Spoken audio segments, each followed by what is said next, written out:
ఓం సాయిరాం. మన బాబా భక్తులందరికీ నమస్కారం అండి. అందరూ ఎక్కడున్నా కూడా బాబా గారి దయ వల్ల అష్టైశ్వర్యాలతో ఆరోగ్య అభివృద్ధితో ఉండాలని చెప్పి ఆ బాబా గారి తరపున నేను కూడా మనస్ఫూర్తిగా అయితే కోరుకుంటున్నాను.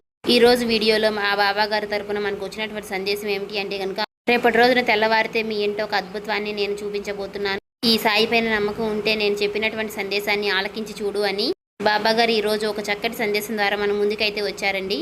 మరి బాబాగారు చెప్పేటటువంటి సందేశాన్ని పూర్తిగా వినండి.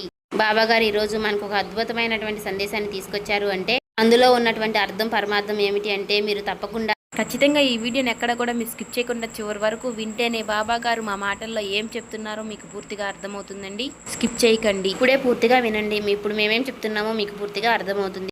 ఈ వీడియో కనుక మీకు మనస్ఫూర్తిగా నచ్చినట్లయితే తప్పకుండా ఈ వీడియో కింద ఓం సాయిరామ్ అని కామెంట్ చేయడం మాత్రం మర్చిపోకండి. అలాగే ఈ వీడియోకి మీరు ఒక చిన్న లైక్ చేయడం వల్ల మరికొంతమంది బాబా భక్తులకి ఈ వీడియో చేరే అవకాశం ఉంటుంది. అలాగే మాకు కూడా ఎంతో ఆనందాన్ని కలిగిస్తుందండి మీరు ఇచ్చే ఒక చిన్న లైక్. అలాగే మన ఛానల్ ఇంకా ఎవరైనా సబ్స్క్రైబ్ చేసుకొని వాళ్ళు ఉంటే దయచేసి సబ్స్క్రైబ్ చేసుకొని మాకు సపోర్ట్ అయితే ఇవ్వండి ఫ్రెండ్స్. వీడియోలోకి అయితే వెళ్ళిపోదాం. తెల్లవారితే మీ ఇంట్లో ఆ బాబా మీకు తప్పకుండా ఒక మంచి అద్భుతాన్ని అయితే చూపించబోతున్నాడు. ఇక నిర్లక్ష్యం చేయకుండా ఇప్పుడే విను. తప్పకుండా నీ జీవితం మారుతుందమ్మా. నేను మారుస్తాను. అలా మార్చటం నా బాధ్యత. ఒక తండ్రిలాగా నేనే కదా అన్నీ చేసి పెట్టాలి. ఇక నువ్వు నిశ్చింతగా ప్రశాంతంగా ఉండు. నీ జీవితాన్ని నీకు నచ్చినట్లుగా ఇక నేను మార్చబోతున్నాను. నీ బాబా మీకు అన్నీ చేయబోతున్నాడు ఇక మీకోసం. ఇక నువ్వు ప్రశాంతంగా ఉంటావు కదూ, ఇలా అని బాబా గారు మనకి చెప్తున్నారండి. మరి ఇక ఏదైనా సరే అంటే తెల్లవారితే మనకి బాబా గారు ఏం జరుగుతుందో ఇప్పుడు మనకి ఇక తప్పకుండా ఆ బాబా గారి యొక్క మాటల్లోనే తెలుసుకుందాం. ఆ బాబా గారు ఏమంటున్నారు అంటే గనక, తల్లి ఇప్పుడు నువ్వు ఒంటరివి అని ఎందుకు అనుకుంటున్నావు చెప్పు. ఎవరూ నీకు తోడు లేరని, నీ పక్కన ఎవరూ నిలబడడం లేదని ఎందుకు అనుకుంటున్నావు? ఎన్నో సందర్భాల్లో నేను నీకు చెప్పాను కదా, నీకు నేను తోడున్నాను కదా, అన్ని విధాలుగా నీకు నేను నీ పక్కనే ఉంటూ అన్నిట్లో ధైర్యం చెప్తూ తోడు నీడగా ఉన్నాను.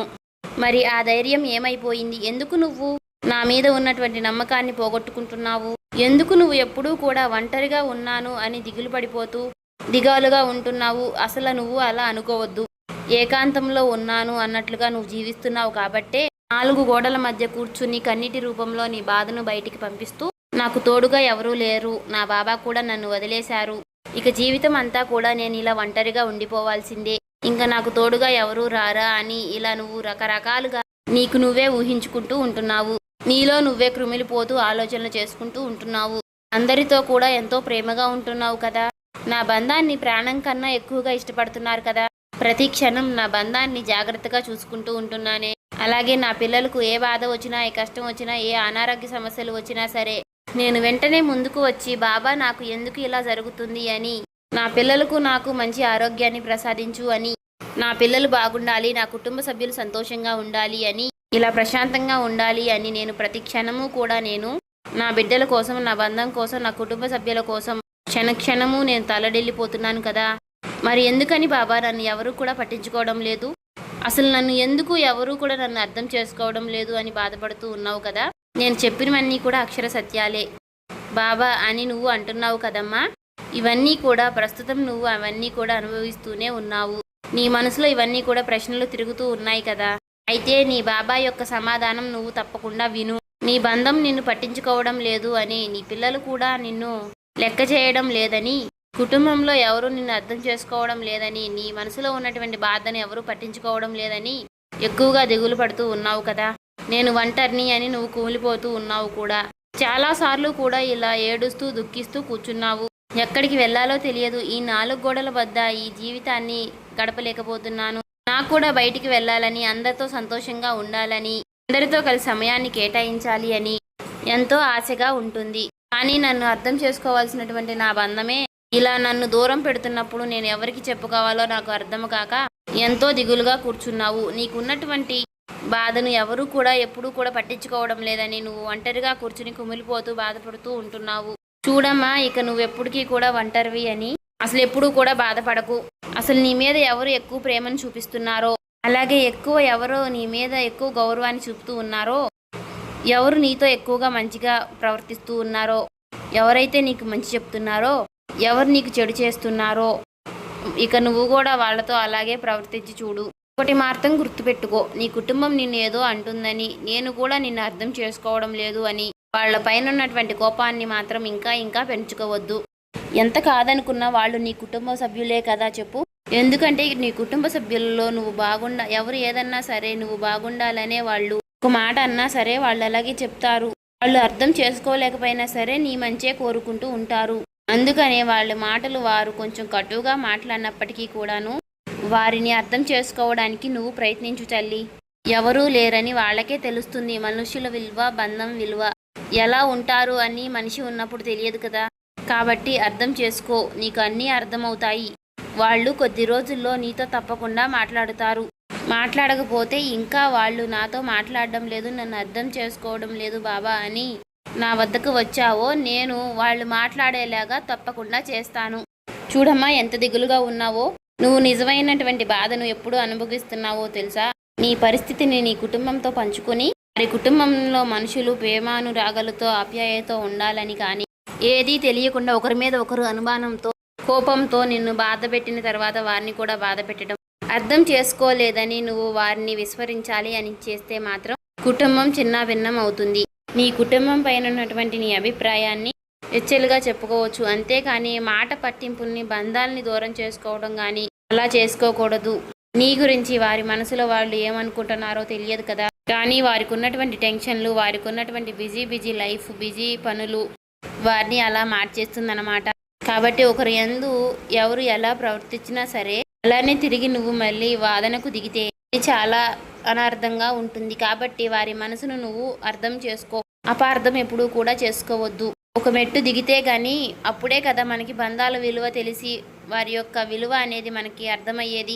ఇలాంటివి జీవితంలో నువ్వెప్పుడూ కూడా మర్చిపోవద్దు. నీ మంచిని కోరి చెప్తున్నాను. ఈ సమాజంలో ఇప్పుడున్నటువంటి రోజుల్లో మన మంచి కోరేవారు చాలా అరుదుగా ఉంటారు. అలాంటి వారిని ఎప్పటికీ కూడా మనం దూరం చేసుకోకూడదు. మన వాళ్లే కదా, మన మంచి కోరే వాళ్లే కదా, మనకి మంచి చేసే వాళ్లే కదా అనుకొని మనల్ని కసురుకుంటే ఏమైందిలే, మనల్ని ఒక మాట అంటే ఏమైందిలే అని అనుకుంటే మాత్రం అలా ఎప్పుడైతే నువ్వు మంచిగా ఆలోచిస్తావో కుటుంబ సభ్యులపైన భేదాభిప్రాయం అనేది ఏర్పడదు. ఏదైనా నీకు సమస్య వస్తే అన్నీ కూడా ఈ బాబాయ్కి చెప్పుకుంటావు కదా, ఏదైనా నీకు నేను సరిచేస్తాను కదా, నీకంతా కూడా నేను ఏది కూడా చెడు జరగకుండా చూసుకుంటాను. నువ్వేంటో నీ కుటుంబానికి నువ్వు అర్థమయ్యేలాగా చేయాలి. అంతే కదా, సరే నేను అలానే చేస్తాను. దానికోసమని నీ బంధాలను నువ్వు దూరం చేసుకోవద్దు. ఎవరు ఎప్పుడు ఎక్కడ ఎలా ఉండాలి, ఎదుటి వారితో ఎలా ప్రవర్తించాలి అనేది నీకు నేను బాగా నేర్పిస్తాను. అలాగే అందరితో మంచిగా ఉన్నా సరే చేతగాని తనమే అవుతుంది కాబట్టి అది నీలో లోపమే అవుతుంది. ఎందుకంటే ప్రతిసారి మోసం చేసేవారికి మళ్ళీ అవకాశం అనేది ఇవ్వకూడదు. అలా ఇవ్వకూడదు కదా, జాగ్రత్త పడాలి. మంచితత్వం ఏమిటి అంటే పక్కన వాళ్ళు ఎవరు ఏది చెప్పినా 1కి 4 సార్లు నువ్వు ఆలోచించు. గుడ్డిగా నమ్మకు, సొంత నిర్ణయాలు తీసుకోకు. అలా అని చెప్పేసి నీకు ఎలా వెళితే మంచి జరుగుతుందో, నీ కుటుంబానికి ఏదైతే మంచి చేస్తుందో అని చెప్పేసి ఆ నిర్ణయమే నువ్వు తీసుకోవాలి. అలా అని ఖచ్చితంగా నువ్వు నీ కుటుంబ సభ్యుల్ని ఖచ్చితంగా అర్థం చేసుకోవాలి. ముందుగా నువ్వు చేసేటటువంటి పని ఏదైనా సరే అది ఎదుటి వారికి నచ్చాలి. ఇలా అని మాత్రం నువ్వెప్పుడూ ఆలోచించుకు. అందరూ మంచిగా ఉండాలని మాత్రం కోరుకో. తప్పకుండా విజయం అనేది వస్తుంది. కానీ అలానే వజ్రాన్ని వజ్రంతోనే కొయ్యాలి, ముళ్ళును ముళ్ళుతోనే తీయాలి అని అంటారు కదా. చూడమ్మా, నీకు ఎవరూ లేరు అనే భావం నుంచి నువ్వు మొదటిగా బయటపడు. నీ మనసులో ఉన్నటువంటి ఆ బాధను ఖచ్చితంగా నువ్వు తొలగించు. ఆ టెన్షన్ లైఫ్ని, ఆ బిజీ అయినటువంటి గందరగోళం యొక్క లైఫ్ని, అలాంటి ఆలోచనలు నువ్వు ముందుగానే బయటకు తీసేయి. ఎవరు ఎందుకు లేరు, అందరూ కూడా నీ చుట్టూనే ఉన్నారు. కానీ వారిని నువ్వే అర్థం చేసుకోవడం లేదు. మనసును ప్రశాంతంగా ఉంచుకునేటందుకు ప్రయత్నించు. నీ పైన అరిచే వారందరూ కూడా నీకు శత్రువులు కారు. నీ మంచి కోరేవారై ఉంటారని గుర్తుపెట్టుకో. అలా అని మాత్రం నీ కుటుంబాన్ని నువ్వెప్పుడూ కూడా దూరం చేసుకోవద్దు. వారిని అపార్థం చేసుకోవద్దు. ఒంటరి అనే భావన నిన్ను ఇంకాస్త తినేస్తుంది. మనసులోకి అలాంటి భావనలను అసలు రానివ్వద్దు. ఎలాంటి సందర్భాలైనా సరే, ఎలాంటి సమస్యలైనా సరే నీతో కలిసి నడవడానికి నీ బాబా ఎప్పుడూ కూడా సిద్ధంగానే ఉన్నారు. అలా అయితే ఎవరి కోసమని నువ్వు ఈ భూమిపై ఎవరి కోసమైనా అడుగు పెట్టలేదు. కేవలం నీ జీవితం, నీ కోసం నువ్వు వచ్చావు అంతే. నీకు అదృష్టం ఉంది కాబట్టి నువ్వు ఈ మానవ జన్మని నువ్వు ఎత్తావు. అన్నిటికీ కూడా నువ్వు సిద్ధమయ్యావు. అందరికీ ఇలా జరుగుతుందో చెప్పు? ఇది సాధ్యం కాదమ్మా. ఇలా చూడు, ఎంతో అదృష్టం ఉంటేనే ఇలాంటి జన్మ నీకు దక్కదు. కాబట్టి నువ్వు అర్థం చేసుకో, సంతోషాన్ని పొందు. లేనిపోని దుఃఖాలతో ఇలా జీవితాన్ని గడిపేయడం నిజంగా అది నీ పిరికితనం అనేది తప్పకుండా అవుతుంది. నీ అజ్ఞానం కూడా అవుతుంది. నీ సంతోషం కోసం, నీ పిల్లల సంతోషం కోసం మంచిగా జీవితాన్ని జీవించు. అలాగే నీ కుటుంబ సభ్యుల కోసం నువ్వు జీవించు. చూడమ్మా, నీ వరకు ఎంతవరకు కష్టం వస్తే దాన్ని నువ్వు ఎంతవరకు దూరంగా ఉంచాలి అనేది, అది ఎంతవరకు దూరం పెట్టాలి అనేది నీ వంతు ప్రయత్నం నువ్వు చెయ్యి. నీకు నేను సాయం ఉంటాను. అప్పుడే నువ్వు నీకు జరుగుతున్నటువంటి నష్టాల యొక్క విలువను నువ్వు తెలుసుకోగలవు. నీ కలలన్నీ నిజమవ్వాలని నువ్వెంతో ప్రయత్నిస్తూ ఉన్నావు కదా. ఇక నువ్వు అన్ని రకాలుగా ప్రయత్నించిన కళలన్నీ కూడా నీ కళ్ళ ముందుకు వస్తాయి. నువ్వు కన్న కళలన్నీ కూడా సహకారం అవుతాయి. నీ మనసంతా నువ్వు ఏదో ఒంటరిగా కోల్పోయినటువంటి జీవితం నీకు అనిపిస్తూ ఉంది కదా. కానీ నీకు అన్ని రకాలుగా ఒకటి మాత్రం నువ్వు గుర్తుపెట్టుకో, నువ్వు ఈ భూమిపైన అడుగు పెట్టేటప్పుడు నువ్వు ఒంటరిగానే వచ్చావు, అలాగే వెళ్ళేటప్పుడు కూడా ఒంటరిగానే వెళతావు కదా. ఎప్పుడూ కూడా ఒకరిపైన ఆధారపడకూడదు. నీ కాళ్లపైన నువ్వే నిలబడడానికి ప్రయత్నించు. నీకు తోడుగా అండగా ఈ సాయి ఉంటాడని నువ్వెప్పుడూ కూడా మర్చిపోవద్దు. జీవితంలో ఎంతోమంది నాటకాలు వేస్తూ ఉంటారు. అంటే మనతో బాగుంటానే మనతో నటిస్తూ ఉంటారు. అంటే అందరూ కూడా మన మంచి కోరేవారే ఉంటారని నువ్వు మాత్రం జీవితంలో మోసపోవద్దు. ఎందుకంటే అందరినీ నమ్మేసి నువ్వు చాలా మోసపోతున్నావు. ఇది ఒకటి మాత్రం గుర్తుపెట్టుకో బిడ్డ. ఇక రాబోయే రోజుల్లో కూడా నీకు అంతా మంచి జరగబోతుందని నీ బాబా నీకు చెప్తున్నారు. చూసావు కదా. ఈ వీడియో నీకు నచ్చినట్లయితే లైక్ చేసి సబ్స్క్రైబ్ చేసుకొని వాళ్ళు ఉంటే సబ్స్క్రైబ్ చేసుకొని ఓం సాయిరామ్ అని కామెంట్ చేయండి. ఇంకా మీరు ఒక లైక్ చేయడం వల్ల మరికొంతమంది బాబా భక్తులకి ఈ వీడియో చేరే అవకాశం అనేది ఎక్కువగా ఉంటుంది. అలాగే మీరు ఒక లైక్ చేయడం వల్ల మాకు కూడా ఎంతో సపోర్టివ్గా ఉంటుంది.